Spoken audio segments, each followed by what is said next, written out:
आज के इस वीडियो में हम सीखेंगे टैली प्राइम में नई कंपनी बनानी और साथ ही हम सीखेंगे जीएसटी और टीडीएस को इनेबल करने के लिए उनकी कॉन्फ़िगरेशंस करनी टैली प्राइम में। जब हम टैली प्राइम या टैली प्राइम एडिट लॉग को ओपन करते हैं तो हमें कुछ ऐसा देखने को मिलता है। अगर हमारा एजुकेशनल मोड है तो यहाँ पे EDU लिखा आता है। दो टाइप के टैली होते हैं, टैली प्राइम और टैली प्राइम एडिट लॉग। दोनों ही सेम होते हैं, बस फ़र्क होता है एडिट लॉग का। टैली प्राइम एडिट लॉग में जो एडिट लॉग का फीचर है वो बाय डिफ़ॉल्ट ऑन रहता है, जबकि नॉर्मल टैली प्राइम में एडिट लॉग का फीचर तो होता है लेकिन बाय डिफ़ॉल्ट वो इनेबल नहीं होता है। उसे हम इनेबल कर सकते हैं या हम उसे इनेबल नहीं भी कर सकते हैं। तो बेटर होता है आप टैली प्राइम एडिट लॉग का यूज करें, क्योंकि MCA के कॉम्प्लायंस के कारण अब अधिकतर कंपनी एडिट लॉग का यूज करते हैं टैली प्राइम में। ये आप इंस्टॉल कर सकते हैं टैली प्राइम की वेबसाइट पे जाके। वहाँ पे आपको डाउनलोड्स में जाना पड़ेगा, वहाँ से आप टैली प्राइम एडिट लॉग का लेटेस्ट वर्जन इंस्टॉल कर सकते हैं। हम अभी कंपनी क्रिएट करना सीखेंगे। यहाँ पे आप देख सकते हैं कि बाय डिफ़ॉल्ट इतनी कंपनी दिख रही है हमारे इस फोल्डर में। ये हमारा टैली डेटा का फोल्डर है, इसमें सारी टैली डेटा यहाँ पे शो कर रही है। हम चाहें तो टैली डेटा को ओपन कर सकते हैं स्पेसिफाई पाथ में जाके, और यहाँ पे हम फोल्डर का लोकेशन कॉपी पेस्ट करके डेटा को ओपन कर सकते हैं टैली प्राइम में। हम अभी नई कंपनी बनाना सीखेंगे। यहाँ पे हम आ जाएंगे क्रिएट में। इसका एक और ऑप्शन है, अगर ऑलरेडी आपने कोई कंपनी खोल रखी है तो आप कैसे करेंगे वो मैं आपको बताता हूँ। मैं अभी कोई कंपनी खोल लेता हूँ। जैसे मैंने ये कंपनी खोल लिया। अगर आपको यहाँ से एक नई कंपनी को बनाना है तो इसके लिए आप यहाँ पे जाएंगे कंपनी पे, जिसका शॉर्ट की Alt-K है। यहाँ पे जाके आप क्रिएट पे जाएंगे तो आप यहाँ से भी नई कंपनी को बना सकते हैं, लेकिन हम उधर से नई कंपनी को बनाएंगे। तो इसके लिए हम एस्केप की प्रेस करेंगे और हम वापस आ जाते हैं। इस कंपनी को सर्च करने के लिए Alt F1 की का यूज करेंगे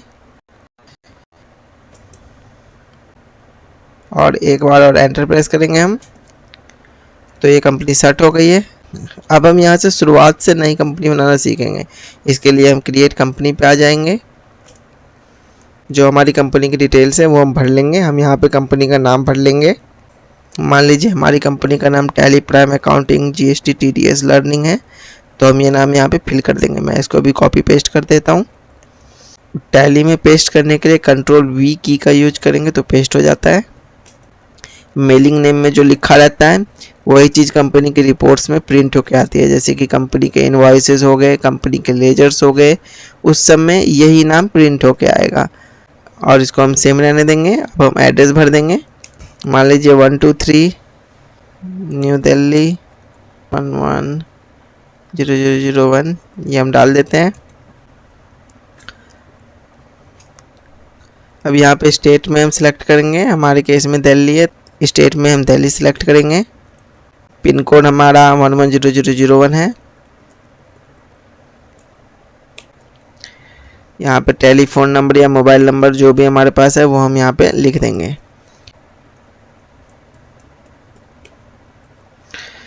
हम फैक्स नंबर लिख सकते हैं, ये आउटडेटेड हो चुका है, इसकी कोई यूज नहीं होती। ईमेल, जो भी कंपनी का ईमेल आईडी है वो हम यहाँ पे लिख देंगे। तो हमने यहाँ पे कंपनी का ईमेल आईडी पेस्ट कर दिया है। अगर कंपनी का वेबसाइट है तो हम कंपनी के वेबसाइट का URL भी यहाँ पे लिख सकते हैं। अभी हम इसको छोड़ देते हैं।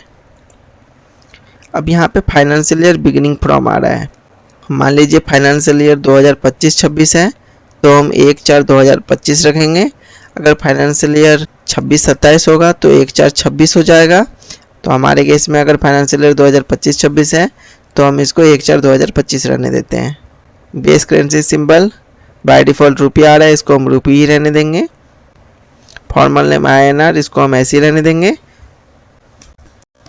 और हम एंटर प्रेस करके इसको एक्सेप्ट कर देंगे। तो इसी के साथ हमारी कंपनी क्रिएट हो चुकी है और अब हम GST इनेबल करना सीखेंगे। तो GST इनेबल करने के लिए हमें यहाँ पे आ जाना है टैक्सेशन में। यहाँ पे enable goods and services tax GST, ये ऑलरेडी यस है। अगर नो आ रहा होगा तो इसको आपको यस करना होगा। अब यहाँ पे हम अपनी कंपनी का GST रजिस्ट्रेशन डिटेल फिल करेंगे। तो जो भी हमारी कंपनी का रजिस्ट्रेशन डिटेल्स है वो हम यहाँ पे फिल कर देते हैं। स्टेट हमारा दिल्ली है तो हम दिल्ली रहने देंगे। रजिस्ट्रेशन टाइप रेगुलर है। अगर हम कंपोजिशन डीलर होता है तो कंपोजिशन सेलेक्ट करेंगे। अगर SEZ है तो SEZ सेलेक्ट करेंगे। हमारी कंपनी रेगुलर रजिस्ट्रेशन वाली है तो हम इसको रेगुलर सेलेक्ट कर लेंगे। SSC of other territory no रहने देंगे। यहाँ पे हमें GST नंबर भरना है, ये इंपॉर्टेंट होता है। तो जो भी कंपनी का GST नंबर है उसको हम यहाँ पे फिल कर देंगे। तो हम इसको यहाँ पे कॉपी पेस्ट कर देंगे। यहाँ पे ये वार्निंग लिखा रहा है इनवैलिड इनकम्प्लीट। ये हमारा ओरिजिनल GST नंबर नहीं है, ये हमने डेमो के लिए GST नंबर फिल किया है तो इसीलिए ये ऐसी वार्निंग शो कर रहा है। अगर जेन्युइन GST नंबर होगा तो ऐसी कोई वार्निंग नहीं आएगी। अब हम एंटर प्रेस कर देंगे।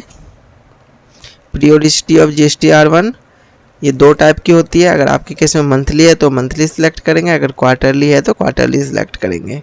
तो अगर हमारे केस में मंथली है तो मंथली हम सिलेक्ट कर देंगे। इसको हम एंटर प्रेस करते हुए सेव कर देंगे।